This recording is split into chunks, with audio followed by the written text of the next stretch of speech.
જે તમારા ઘરની કુળદેવી માતા બેઠી હોય, તમારા ઘેર દેવું દેવતા હોય તો એને નમજો ભાઈ. અને હારું બને તો બે હાથ જોડજો, પણ કોઈની કથણી ન કરતા ભાઈ. હારું બને તો કોકને માર્ગ બતાવજો, પણ હારું ન થાય તો કોઈને અવળે માર્ગે ન દોરતા. આવા મારા માતાના ભગવત કે ભાઈ, આવા મારા સધઈ માતાના રઘુ પ્રભુ બોલી જાય. ભગત ભક્તિ કરતો હોય તો એની ભગતની કથણી ન હોય.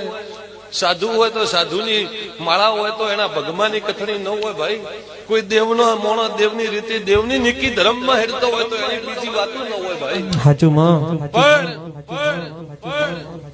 તમે જો કદાચ 33 કરોડ દેવને પૂજનારનો તમારો વાસો હોય ભાઈ, તમે